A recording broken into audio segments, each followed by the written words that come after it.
Carolina, great to be talking about one of the Preds' best games of the season, that 4-2 win over the Blue Jackets, and Nashville really needed this.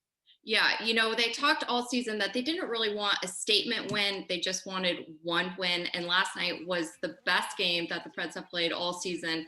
They were so good in all three periods. I mean, they did give up 2 goals there in the second, but it was so inspiring that last night we saw that when they got behind in the game, they didn't let themselves fall behind. We saw Borowiecki drop the gloves. They got in that tilt. Everything just kind of settled down and the boys were able to play 3 solid periods and come back and get the win.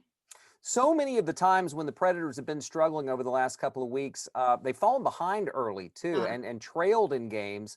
In this game, they were able to get out to a lead, did give it up like you mentioned, but just leading in games is huge for this squad.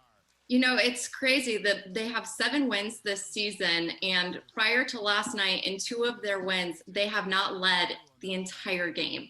So for them to control the game last night, I think they led for almost 32 minutes. It made a difference, and you really saw that in the third period. They came out, Calle Jarnkrok, Philip Forsberg had those back-to-back goals 45 seconds into the third period. They had control of the game, and we actually saw how the Preds can play their system and their style of hockey.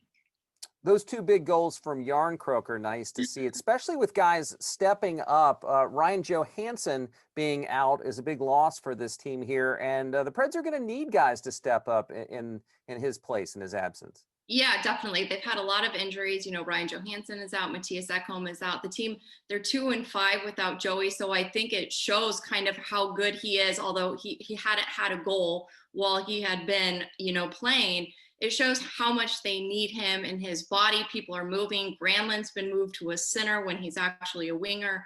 And so many pieces, and it's kind of like they're shuffling the deck, trying to figure out what works. So hopefully coming up against these Detroit games, we'll see him back in the lineup and we'll see some more production from the offensive side of things. Calle Jarnkrok only sits behind Philip Forsberg with 4 goals on the season. That's the second most top goal scorer on the team.